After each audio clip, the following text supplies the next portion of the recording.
Nous avons vu aujourd'hui en Côte d'Ivoire l'utile manifestation d'une esbrouffe. Alassane Dramane Ouattara, le satrape reptilien venu de Sendou pour troubler la paix des Ivoiriens, ayant renié notre belle terre burkinabé de Sendou afin de venir troubler l'Afrique avant d'être bientôt dégagé, Alassane Ouattara tenait une grand-messe aujourd'hui à Abidjan, en Côte d'Ivoire, dans un stade pas tout à fait plein comme un œuf, mais un stade dont la composition de la population est incontestablement fidèle à la définition même du militant de son parti.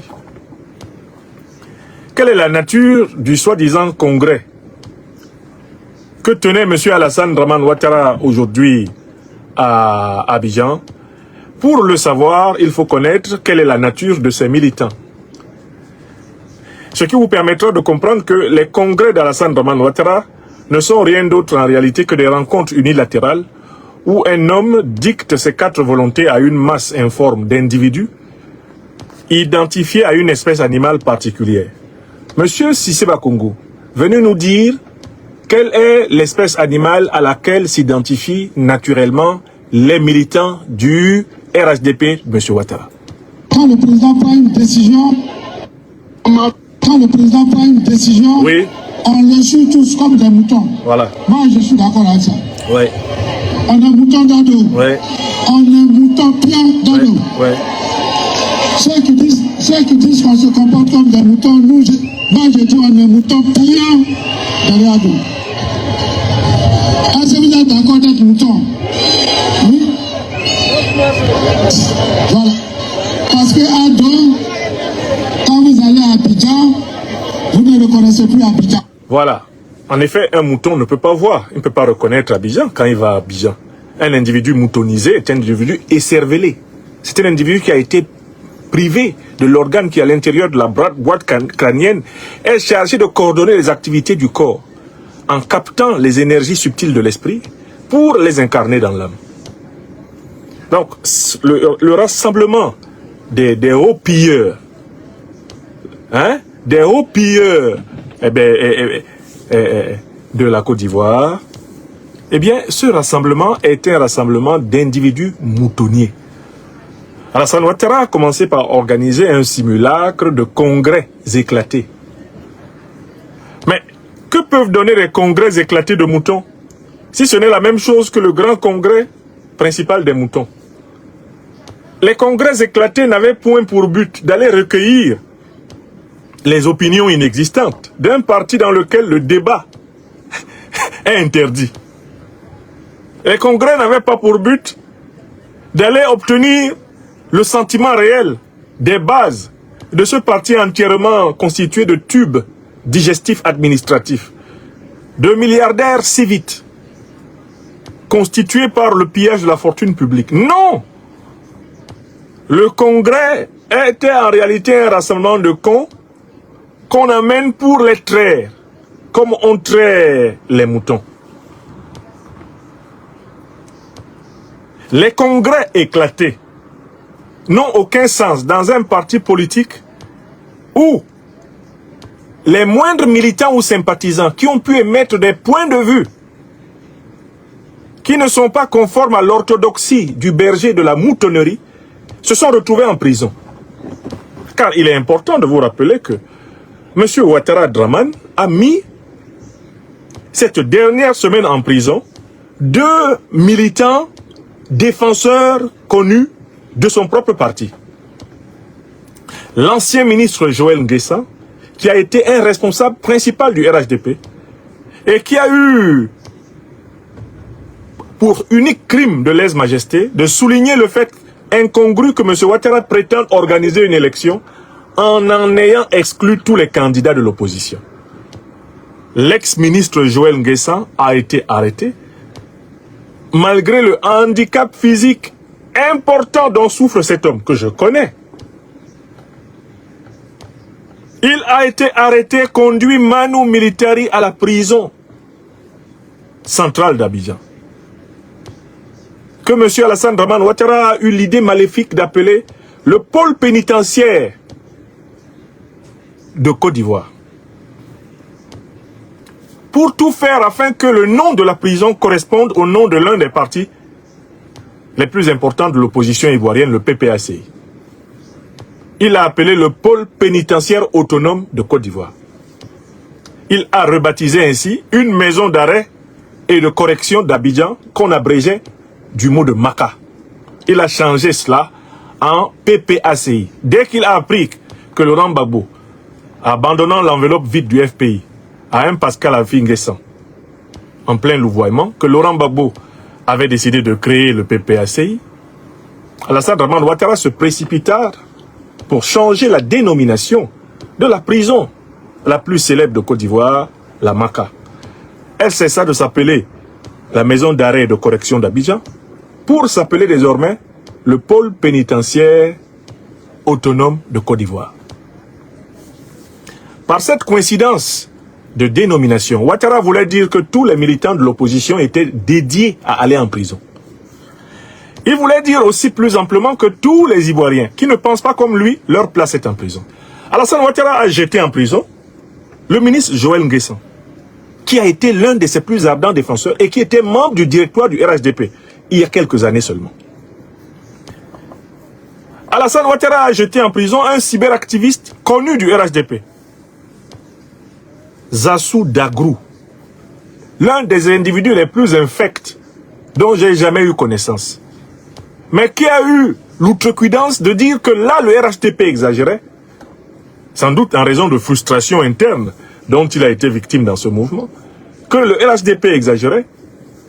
Zassou Dagrou Patrick a été capturé par Alassane Dramane Ouattara alors qu'il est son propre militant et jeté en prison.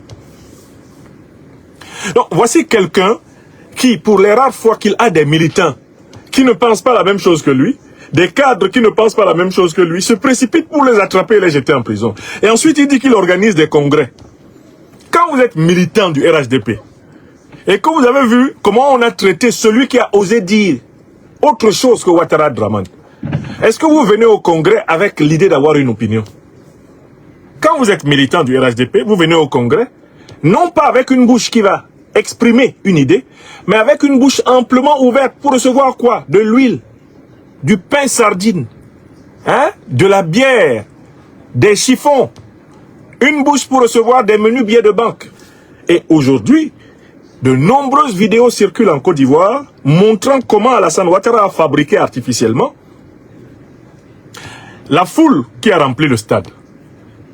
Alassane Ouattara a pris dans la fortune publique de la Côte d'Ivoire de l'argent et l'a fait distribuer en petites coupures à tous ces individus affamés, ramassés dans le lumpen prolétariat, eh bien des bidonvilles ivoiriens, ramassés dans la populace abandonnée par le chômage de masse, ramassés dans les groupuscules manipulés à partir de thématiques et de fanfreluches ethniques.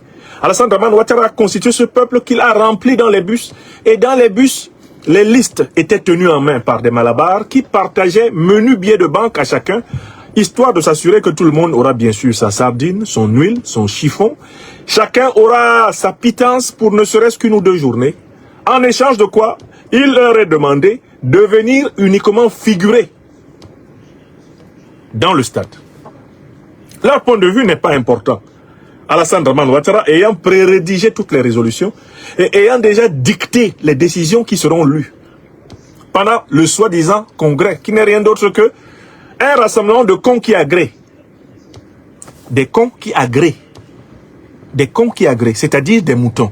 Monsieur Cissé Bakongo, qu'est-ce que c'est que votre parti, le RHDP? Redites-le nous, en Mondovision. C'est vous qui parlez. Quand vous quittez Abidjan, quand le président prend une décision, oui, on le suit tous comme des moutons. Voilà. Moi, je suis d'accord avec ça. Voilà. On est moutons dans l'eau. Voilà. On est moutons plein dans l'eau. Ceux qui disent qu'on se comporte comme des moutons, nous, ouais. Moi, je dis on est moutons plein dans l'eau. Très bien. Est-ce que vous êtes d'accord d'être moutons? Oui. Voilà. Parce que bon, voilà. Donc, est-ce qu'on peut tenir un congrès en demandant leur point de vue à des moutons? Je pose cette question, c'est élémentaire. Vous, là, les petits militants de Ouattara Dramane, vous reconnaissez tous que vous êtes des moutons. le directeur exécutif de votre parti dit que vous êtes des moutons. Lui-même, il dit on est moutons pions. C'est qu'il y a une expression ivoirienne pour dire nous sommes moutons le matin, moutons à midi et moutons le soir. Nous sommes moutons quand nous dormons, nous sommes moutons quand nous sommes réveillés. Nous sommes moutons 24 heures sur 24. La moutonnerie est notre condition permanente, c'est une ontologie. On pourrait même parler d'une moutonnéité du militant ouattarien. Bon, quand vous n'avez pas de militants, quand vous n'avez pas autour de vous des gens qui réfléchissent, des gens qui font des propositions, des gens qui ont quelque chose à dire, est-ce que vous pouvez tenir un congrès?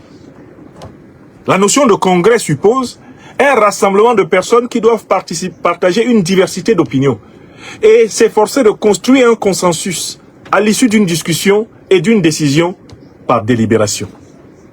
Voilà l'idéal du congrès.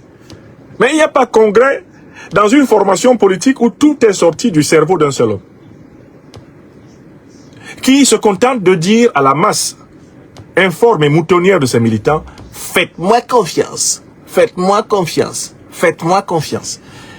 Quand cet individu répète cela, vous vous rendez compte que, en réalité, il est en train de vous dire que c'est lui qui est le souverain, dans sa tête, et que le seul avec qui il soit d'accord, c'est encore lui-même. Donc, Alassane Ouattara convoque un congrès pour rien. Tout le monde sait que le public qui était sur les gradins est essentiellement constitué de gens qui lui doivent ne serait-ce que quelques menus billets de banque ou qui lui doivent des nominations. Il n'y a que deux catégories de gens dans la foule. Ceux qui doivent des nominations à des fonctions à Ouattara et ceux qui doivent à Ouattara le fait d'avoir reçu quelques heures plus tôt quelques billets de banque. Voilà les deux catégories qui composent le stade. Les deux groupes de moutons. Les moutons nommés et les moutons nourris. Les moutons brièvement, provisoirement nourris. Voilà les deux espèces. Alors, ce monsieur dit qu'il a fait un congrès. Et il croit pouvoir inventer la glace en se faisant reconduire aux fonctions de président du RHDP par ses moutons. C'est-à-dire en se reconduisant lui-même. Puisque de toutes les façons, le point de vue des structures de base du RHDP sur la présidence du RHDP ne vaut rien aux yeux de Ouattara. Alassane Ouattara n'a pas demandé aux militants du RHDP s'ils veulent qu'il soit toujours leur président. Non. Il les a informés qu'il va dire que eux ils veulent qu'il soit leur président. Et c'est ce qu'il a fait. Parce qu'Alassane Ouattara, au moment de venir au Congrès, avait déjà dicté toutes les conclusions du Congrès à ses collaborateurs qui les ont répercutés aux bases. Et il a été demandé aux bases de répéter les décisions qui ont déjà été prises au sommet. Il n'y a pas eu de réflexion collective dans cette affaire. Quand Alassane Ouattara se réunit avec ses collaborateurs, c'est essentiellement pour leur donner des instructions. Et les collaborateurs doivent chacun briller dans l'art d'exécuter encore plus vite et plus aveuglément que possible les instructions du pâtre. Écoutez. Quand vous allez à Abidjan, non, c'est pas ça vous que je ne voulais. reconnaissez plus Abidjan. Ouais. Recommencer. Quand le président prend une décision, voilà. On les suit tous comme des moutons. Voilà. Moi, je suis d'accord avec ça. Voilà. Alors, est-ce qu'on peut faire un congrès avec des gens qui sont dans cet état? Alassane Ouattara dit qu'il a été reconduit à la tête du RHDP, mais personne, il y a eu vote où? Dans le RHDP là, il y a eu vote où? Il y a eu les urnes où? Et comme les militants du RHDP, rassemblés dans le stade, savaient très bien qu'ils ne sont pour rien dans l'affaire, même quand Alassane Dramane Ouattara en personne a pris la parole, ils ont continué à bavarder comme si ce n'était pas lui qui prenait la parole. Si vous regardez les images du congrès du RHDP, vous verrez Alassane Dramane Ouattara complètement égosillé. Il avait 4 micros. J'ai compté 4 micros devant lui. Au moins 4. Il en avait un à gauche, un à droite. Il en avait un au milieu et puis il en avait un en main. Malgré les 4 micros de M. Ouattara. Il lui était impossible de dominer le bavardage, le capharnaüm, la jacasserie, la jactance qui animait la foule. Non pas que la foule était en train d'applaudir Ado, Ado, Ado, Ado. Non. La foule s'occupait de savoir on mange quand. est-ce qu'on t'a donné ton argent? Toi, tu as eu combien? C'est ce qu'on entendait dans la foule là-bas. Toi, tu as eu combien? Toi, on t'a donné t-shirt. Tu as eu casquette où là? Ah, mais toi, tu as eu 5 000. Eh, mais pourquoi moi, on m'a donné seulement 2 000? Ils étaient dedans. Écoutez le nombre de fois que le maître de cérémonie doit appeler cette foule à écouter leur soi-disant président. Vous avez déjà vu une foule qui n'écoute pas le président qui est en train de parler? Vous savez pourquoi ils n'écoutent pas le président? Mais parce qu'ils savent que de toutes les façons, leur point de vue dans cette affaire ne compte pas. Les gens sont venus là, ils veulent s'assurer qu'on va leur donner leur argent. Ils veulent s'assurer qu'on va leur donner leur polo, qu'on va leur donner leur casquette, parce que c'est avec ça qu'ils se protègent du soleil. Les gens veulent s'assurer que si c'est 2000, c'est 2000 en poche. Et puis il remonte dans le bus, il s'en va manger son petit zegen tranquillement à Bobo derrière là, là-bas, c'est pas son problème. Lui, il n'est pas venu là pour écouter, comme on dit à Abidjan, long français de Ouattara, là, les discours somnifères d'Alassane Ouattara. Regardez le nombre de fois que le DJ doit rappeler aux gens, taisez-vous, le président parle, écoutez le président. Alassane Ouattara lui-même, se rendant compte qu'on ne l'écoute même pas, il demande au DJ d'augmenter le volume du micro. Et le DJ lui dit, président, c'est au maximum, c'est au maximum. Il dit, ah bon? Et il se met à taper le micro. Bon. Tout le monde entend bien que le micro est branché, mais c'est juste parce que les gens ne veulent pas l'écouter. Voilà les détails matériels d'un non-congrès, ce qui prouve très bien qu'il n'y a aucun rapport entre cet homme et ce peuple. Il s'agit d'un agrégat d'individus, d'un tas d'individus entassés dans un stade pour faire figuration dans un film dont ils n'ont rédigé ni le scénario, ni la mise en scène. Ils sont là, en attendant d'attraper leur billet de banque, leur canette ou leur bière, leur sandwich au beurre sardine. Dès qu'ils ont attrapé ça là, ils se cherchent. La preuve, quand on a sorti les images de drone de ce qui se passait dans le stade, vous observerez que dès que quelqu'un avait récupéré son argent, déjà il se cherchait. Il y a un moment où les gens entrent massivement dans le stade, ils mettent la pression sur les chefs de groupe pour dire je suis venu, parce que chacun doit prouver qu'il est venu. Il faut me donner mon argent. Il faut me donner mon argent. Moi, gros français, je suis pas dedans. Dès qu'ils ont leur argent, les voilà en train de partir. Vous verrez qu'à un moment donné, l'aire centrale du stade se vide. Où sont-ils partis? Non, ils ont eu leur argent. Ils sont venus pour ça. Ils ont eu leur tissu, ils ont eu leur chiffon, ils sont venus pour ça. Eux, ils sont pressés. D'ailleurs, la plupart de ces gens-là, ils ne viennent pas souvent au plateau. Pour une fois qu'ils sont venus au plateau, peut-être qu'ils vont même en profiter pour regarder un peu le plateau avant de repartir rapidement. Bon, donc, en fait, on voit très bien que la foule qui était constituée là était une foule artificielle. Et c'est comme cela les foules des dictatures. Ce sont des individus stipendiés, manipulés, sont des individus flattés, corrompus, ramassés comme des objets dans les quartiers pour venir faire figuration. Un véritable leader populaire n'a pas besoin de donner de l'argent à son peuple pour que celui-ci se mobilise à sa rencontre. Le peuple vient spontanément apporter son soutien à un leader véritable. Spontanément. Ce qu'on a vu là, c'est un montage artificiel. Alors, M. Ouattara, il prétend être reconduit à la tête du RHDP. Mais en fait, personne ne reconduit Ouattara à la tête du RHDP. Il s'est reconduit tout seul. C'est lui qui nomme tout le monde au RHDP. C'est lui qui se nomme lui-même. Les membres de base, aucun militant de base du RHDP ne peut vous dire j'ai participé à un débat sur la nomination du président. Est-ce qu'il y a eu quelqu'un qui a été concurrent pour qu'on dise même que la nomination était un problème? Alors, il se nomme président du RHDP et il veut donner l'impression de décaler à plus tard l'annonce de sa candidature. Et il commence par dire, je vous ai entendu. Tous, vous demandez que je sois candidat à la présidence de la République.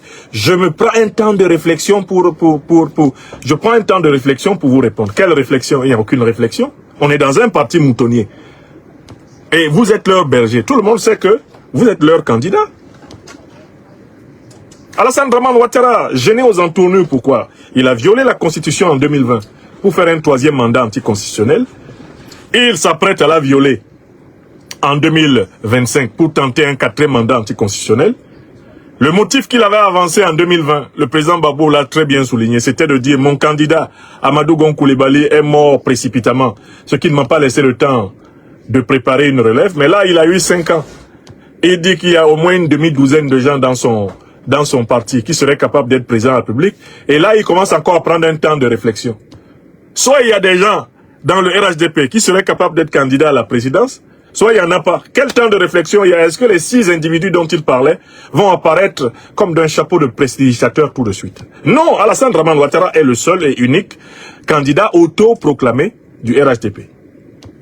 Alors pourquoi je le dis? Mais d'abord parce qu'il vient de confisquer le parti. Quelqu'un qui se prépare à quitter le pouvoir ne reste pas à la tête du parti au pouvoir. Parce que quand on reste à la tête du parti au pouvoir, cela veut dire qu'on veut garder la main sur le pouvoir. Vous avez compris? On a vu des situations ailleurs, comme dans mon Cameroun natal, où Amadou Ahidjo, qui avait été poussé vers la sortie par François Mitterrand à la tête du Cameroun, a voulu, pour ainsi dire, jouer de la résistance en conservant la direction du parti au pouvoir de l'époque, appelé UNC, Union Nationale Camerounaise, pendant que Biya, son dauphin soi-disant constitutionnel, mais non moins désigné par Paris, allait être président de la République. Qu'est-ce que ça a donné? Ça a donné le coup d'État de 84, où Ahidjo a voulu, à travers ses partisans dans l'armée, mais reprendre la totalité du pouvoir. Le pouvoir, là, il ne se partage pas au sommet de l'État.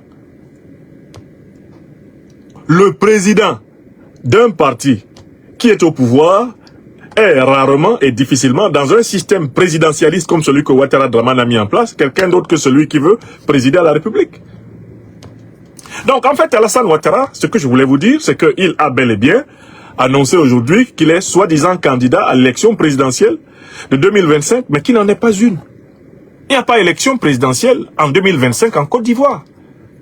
Parce que on ne peut pas parler d'élection alors qu'il n'y a même pas les conditions pour qu'on parle d'une concurrence loyale. On ne peut pas parler d'élection alors que tous les candidats de l'opposition sont exclus et que ne restent que des pantins fabriqués par le pouvoir. On ne peut pas parler d'élection alors que la Cour constitutionnelle du pays est sous la coupe de Ouattara.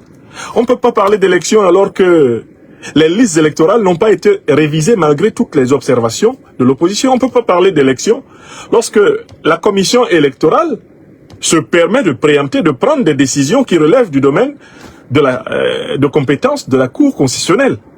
Il n'y a pas élection en 2025, en octobre, en Côte d'Ivoire, il y a pour élection. Exactement comme c'est le cas dans mon pays natal, le Cameroun.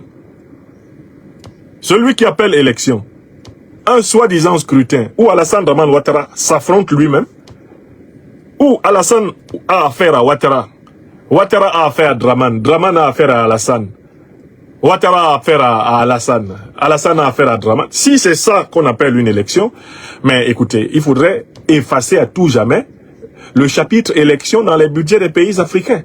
Il ne sert à rien de faire des dépenses pour des élections si c'est pour faire ce que M. Ouattara veut faire. C'est une pour-élection, ce n'est pas une élection. J'ai créé le concept de pour-élection pour décrire l'élection pourrie France-africaine. L'élection pourrie organisée spécialement en dictature pour reproduire un régime néocolonial. Elle ne vaut rien. Ce n'est pas une élection, c'est une parodie, c'est une mascarade. D'accord? Donc pour ma part, je tenais à intervenir pour dire que M. Ouattara est bel et bien le candidat à sa pour-élection, à sa mascarade. Et comme je l'ai déjà démontré depuis plusieurs années, pour qu'il y ait une élection présidentielle véritable en Côte d'Ivoire, il faut que l'obstacle à la tenue des élections présidentielles véritables en Côte d'Ivoire soit levé. Et cet obstacle s'appelle Alassane Dramane Ouattara. Je recommence. Pour qu'il y ait une élection présidentielle en Côte d'Ivoire, il faut que celui qui fait obstacle à la tenue d'une élection présidentielle en Côte d'Ivoire, à savoir Alassane Dramane Ouattara, soit écarté. Tant que lui, il est là, tant que c'est lui qui a la main sur la commission électorale, c'est lui qui a la main sur la cour de justice, c'est lui qui a la main sur les forces de défense et de sécurité, c'est lui qui a la main sur les médias publics, c'est lui qui a la main sur le soutien des impérialistes et des néocolonialistes occidentaux et moyen-orientaux. Tant que c'est cette situation, il n'y a pas élection en Côte d'Ivoire. En droit, M. Ouattara n'a pas droit à un 4e mandat anticonstitutionnel. Il n'avait déjà pas droit à un 3e mandat anticonstitutionnel. Mais nous sommes hors du droit. Actuellement, en Côte d'Ivoire, nous sommes dans ce que Thomas Hobbes appelait l'état de nature. À l'état de nature où Homo homini lupus, l'homme est un loup pour l'homme. Homo homini lupus, l'homme est un loup pour l'homme. Et je tiens à ce que ce soit clair pour tout le monde. Alors, il y a une petite séquence qui a peut-être attiré l'attention des uns et des autres. C'est la séquence lors de laquelle Patrick Achi, un ancien premier mouton du gouvernement d'Alassane Dramane Ouattara, accueille à l'estrade Téné Birahim Ouattara, le petit frère du satrape, qu'on appelle affectueusement encore la fiole. La fiole est accueillie sur le podium par Patrick Gachi, parce que lui, c'est vraiment le spécialiste du gâchis. La fiole est accueillie par lui, et la foule, à ce moment-là, s'enthousiasme. La foule s'enthousiasme pourquoi? Mais parce que, bon, c'est la fiole qui est chargée de la distribution de l'argent. Il est chargé en quelque sorte de bétonner le chemin du restaurant. Son frère aîné qui gouverne avec sa famille tient à le présenter comme la garantie de la continuité de la Ouattari. Donc quand il se lève, en réalité, la foule est hilare parce que la foule voit très bien que, en fait, les Ouattara, les frères Ouattara, Dramane et consorts, la dramanie ouattarienne n'a pas l'intention de lâcher la Côte d'Ivoire. La foule constate qu'en réalité, le congrès ne sert à rien, puisque de toutes les façons, il s'agit d'un congrès où on doit voir Alassane Dramane Ouattara à l'aise avec la Ouattari. On nous montre le dictateur et on nous montre son successeur désigné au cas où il venait, en raison de son grand corps malade, à clamser. Et c'est probablement l'une des dernières fois que vous aurez vu Monsieur Tiemoko Mélié dans les fonctions de vice-président de la République.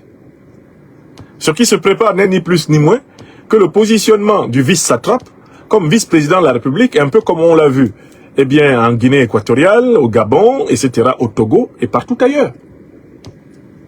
On est dans un rituel de tentative de capture france-africaine définitive et durable de la République de Côte d'Ivoire. Il s'agit d'une succession france-africaine. Alassane Dramane Ouattara, en réalité, veut se reproduire. Et s'il lui arrivait malheur pendant l'exercice de ce pouvoir auquel il tient jusqu'à son dernier souffle, il voudrait que ce soit un Ouattara qui lui succède. C'est à cette alchimie que nous allons assister. Ceux qui peuvent imaginer qu'il y aurait éventuellement un coup spectaculaire du satrape, mais le coup spectaculaire du satrape ne consisterait en réalité qu'à désigner un nouveau candidat à la mort. Vous vous souvenez de ce qui est arrivé à celui qui avait été désigné candidat? Ce qui a tué Marc Loclo est ce qui va tuer Marc Lacla. Si vous êtes cadre du RHDP, priez le Tout-Puissant qu'Alassane Ouattara ne cite pas votre nom comme étant son candidat. Parce que ça veut dire que vous devez être mort avant octobre. Oui! Quand il a cité le nom d'Amadou Gon, c'est parce qu'il le savait mourant. Et il a aidé. Il a accéléré la mort d'Amadou Gon en le sortant manu militari de son lit d'hôpital pour le jeter dans la campagne afin que son cœur lâche. C'est Alassane Ouattara qui a esquinté Amadou Gon. Et quelles sont les personnalités qu'Alassane Dramane Ouattara a invoquées aujourd'hui comme ses cautions morales? Il a procédé à une invocation des morts. Avec un cynisme sans borne, il se permet de citer le nom du président Henri Konan Bédié, qu'il a pourchassé de sa haine jusque dans sa tombe. Alassane Dramane Ouattara cite le nom de l'ancien Premier ministre Amadou Gon Coulibaly, qu'il a sorti violemment de l'hôpital américain de Paris pour l'amener à Abidjan pour que son cœur lâche, qu'il pète une durite et qu'il crève dans ses mains, ce qui arriva. Et je vous dis que je fais partie des analystes politiques qui annoncèrent que Amadou Gon Coulibaly, revenant précipitamment d'hôpital après une opération cardiaque massive, n'en aurait pas pour longtemps et qu'il ne parviendrait pas à être candidat. Je l'ai dit une semaine avant qu'il tombe, raide mort, dans les mains de Ouattara, comme Ouattara le voulait. l'homme versa une larme de crocodile, prétendit qu'il était dans une circonstance exceptionnelle. J'ai pas eu le temps de préparer un autre candidat. C'est vraiment contre ma volonté que j'y vais. Vous crûtes. Vous le crûtes. Beaucoup le crûtent. Ah ouais, non, il a été surpris. Son directeur de campagne improvisé, Emmanuel Macron, apporta d'ailleurs une contribution très forte à l'explication de ce motif. Une preuve de plus du mépris pour l'état de droit africain. Ah oui, puisque c'est en Afrique, quelqu'un peut invoquer la mort subite de son candidat pour s'écarter de la Constitution. Nous disait M. Macron. Donc, si vous êtes cadre du RHDP et qu'Alassane Ouattara cite votre nom d'ici la semaine prochaine en disant que c'est vous qui l'a désigné, prenez vos jambes à votre cou, partez de Côte d'Ivoire immédiatement. Parce que quand Alassane Ouattara a appelé un homme politique mon fils, c'est un mort. C'est comme ça qu'il a appelé Amadou Gon, il est dans la tombe. C'est comme ça qu'il a appelé Ahmed Bakayoko, il est dans la tombe. C'est comme ça qu'il a appelé Guillaume Kibafori Soro, il l'a forcé à l'exil pour sauver sa peau. Oui, voilà ce qu'il a fait de ce qu'il appelait mon fils. Donc si Alassane Ouattara penche sa bouche et émet les sons suivants, Tchemoko Mélié, je crois que c'est toi qui vas nous représenter. Astaghfirullah. Tchemoko Mélié, c'est 6 planches et 2 pieds sous terre. S'il ouvre sa bouche et dit, Hachi Patrick, je crois que... Hachi lui-même sait qu'il faut aller vivre là où il y a ces paradis fiscaux là. S'il penche sa bouche comme ça, regardez comment Big Togo a maigri. C'est parce qu'à force de lorgner le fauteuil, il s'est rendu compte que c'était la mort. Maintenant, Big Togo, si tu lui parles de fauteuil là, il tombe déjà. Il s'évanouit. Donc si Big Togo entend Adama, non, tu es un jeune garçon brillant. Hein. C'est toi qui vas y aller cette fois-ci. Big Togo sait qu'il est mort. Celui qui entend son nom, qu'Alassane Ouattara dit qu'il est candidat, qu'il sache qu'il est mort. Alassane Ouattara va lui flanquer, selon ses plans, son petit frère comme vice-président. D'abord d'une, il va lui flanquer son petit frère comme vice-président. Ensuite, il va s'arranger à ce que celui-là, le président désigné là, il meurt. Et que le pouvoir revienne à la Ouattari. Donc je vous dis, quelle que soit la manière d'imaginer ce que M. Ouattara a laissé en suspense, sachez que M. Ouattara c'est lui le candidat. S'il conserve la tête du RHDP, c'est qu'il veut conserver la présidence de la République par un coup d'État permanent. Alassane Ouattara est un putschiste civil invétéré. Il est inguérissable. Il n'y a rien à espérer. Il n'y a aucun suspense en Côte d'Ivoire, sauf sur les niais. Il n'y a aucun suspense en Côte d'Ivoire, sauf sur les niais. Seule la lutte du peuple ivoirien va le libérer de la dictature ouattarienne. Écrivez ça. Écrivez. Écrivez. Qui plus est, Alassane Ouattara se croit renforcé par un contexte international caractérisé par la dégringolade de l'influence de la puissance française et la panique de la tutelle de la domination occidentale du monde, à savoir la puissance américaine. Après leur déculotté au Mali, au Burkina Faso, au Niger, relativement au Tchad, en Centrafrique, etc., les oligarques néocolonialistes et impérialistes occidentaux s'accrochent au dernier lambeau de leur précaré. Ils s'accrochent au Sénégal, en Mauritanie, ils s'accrochent au Bénin, ils s'accrochent en Côte d'Ivoire, ils s'accrochent au Nigeria, ils s'accrochent de toutes leurs forces au Cameroun, ils s'accrochent au Gabon, ils s'accrochent au Congo-Brazzaville, ils s'accrochent au Togo, ils s'accrochent partout où ils peuvent pour tenter de sauver quelques lambeaux de l'empire gaulliste perdu, l'empire colonial. Vous comprenez? Donc Alassane Ouattara se dit, en raison de cette panique qui s'est emparée, eh bien, de l'oligarchie néocolonialiste française, avec une France qui est en crise financière terrible, alors il va recevoir un soutien exceptionnellement élevé pour braquer une fois de plus la Côte d'Ivoire. Voilà son calcul. Cela étant dit, ce que M. Ouattara devrait, et je le lui dis depuis un moment noté, c'est que jamais de sa carrière politique, il n'a été aussi seul. Jamais de sa carrière politique, il n'a été aussi seul. D'abord, il est seul au niveau interne, parce que tous ses principaux alliés politiques l'ont quitté. Et ceux qui auraient pu lui servir de coussin Il les a conduits à la mort.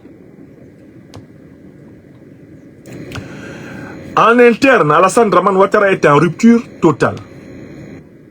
Avec une population particulière qu'il instrumentalisait facilement, à savoir les Ivoiriennes et les Ivoiriens issus du Nord et de confession religieuse musulmane.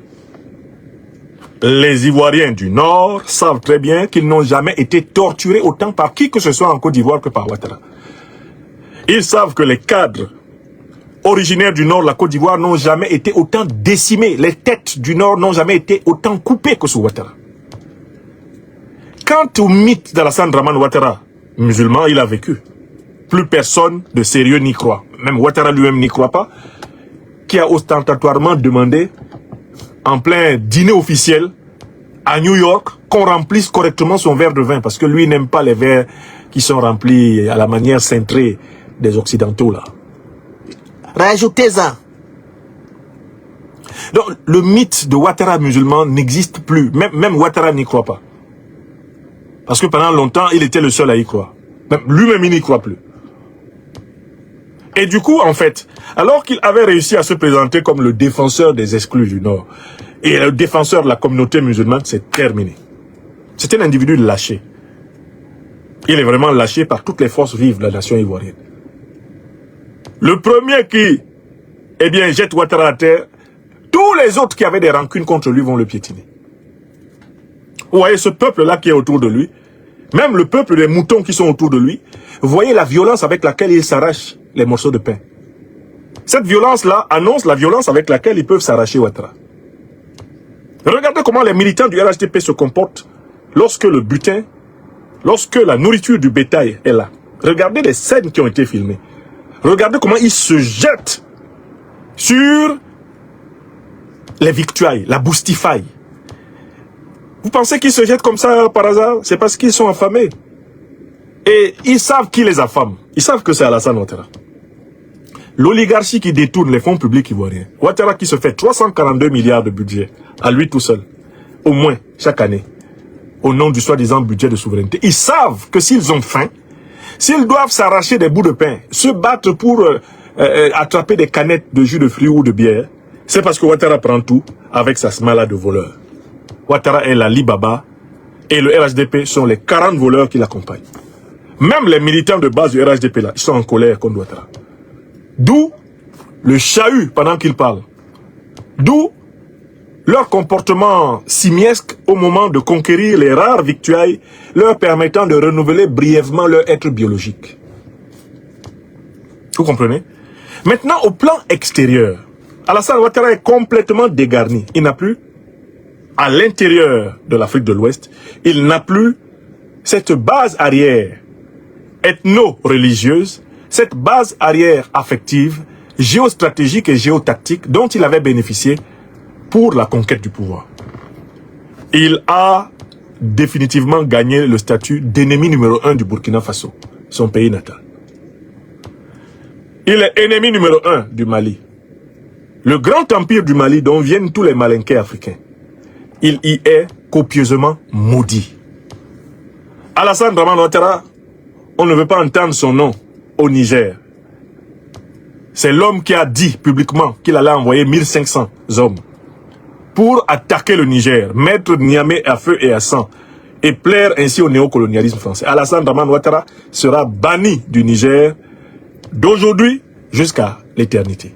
Car les Sahéliens ont une très bonne mémoire. Et ils ont la rancune tenace. M'a dit un jour un doyen. Alassane Dramane Ouattara, dans les opinions africaines, est le chef de d'État le plus vomi, le plus détesté. De tous les dirigeants de la France-Afrique, il est le plus détesté de tous. D'autant plus qu'il s'est fait le défenseur de l'emblème de la honte de l'Afrique francophone, le franc CFA. Elle a porté le franc CFA sur son front. Quand on voit la tête de Ouattara, on pense à plus de 70 ans d'escroquerie contre 15 pays africains, organisés par la Banque de France. Et on sait que Ouattara est l'un des derniers défenseurs de cette ignominie.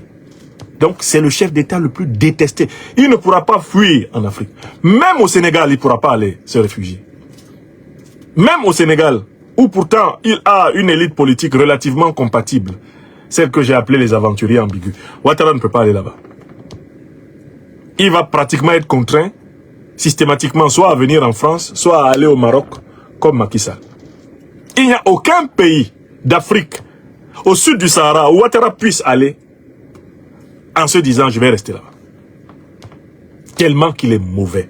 Donc il a perdu cela.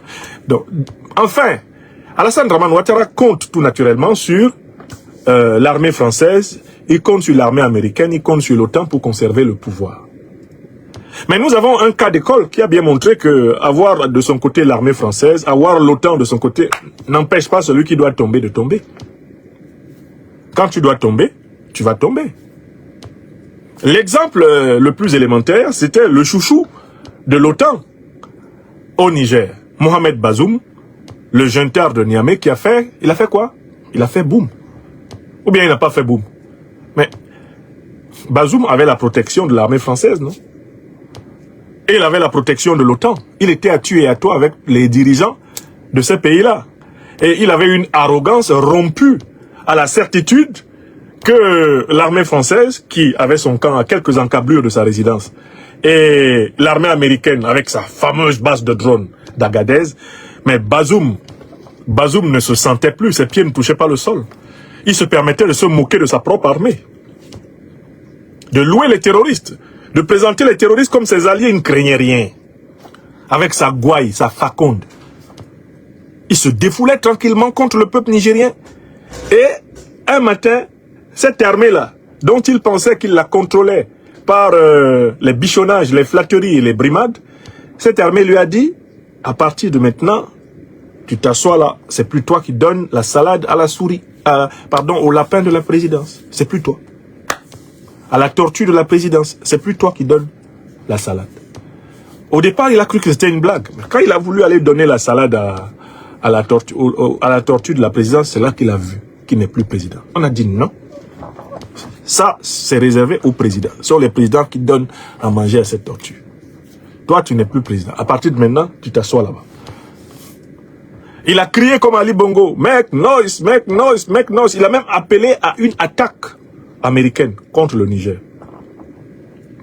L'armée américaine a gardé l'arme au pied, en espérant que seule l'armée française serait dégagée du Niger. Le président Abdourahmane Tiani a commencé par dégager l'armée française, et pendant que l'armée américaine dormait, il lui a dit, montrez aussi votre nuque. Donc, Alassane Dramane Ouattara n'a qu'à regarder autour de lui.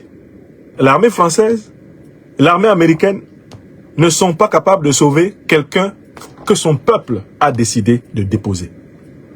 Si elles en étaient capables, Mobutu n'aurait pas fui Kinshasa. Jamais Mobutu n'aurait fui Kinshasa. C'était un agent de la CIA. Un agent en chef de la CIA. Mais Kinshasa a dépassé Mobutu.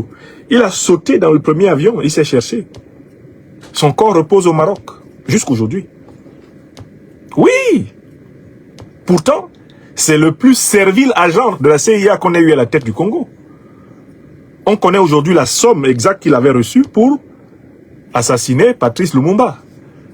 Les documents officiels de la CIA ont été déclassifiés. Mobutu avait reçu exactement 250 000 $.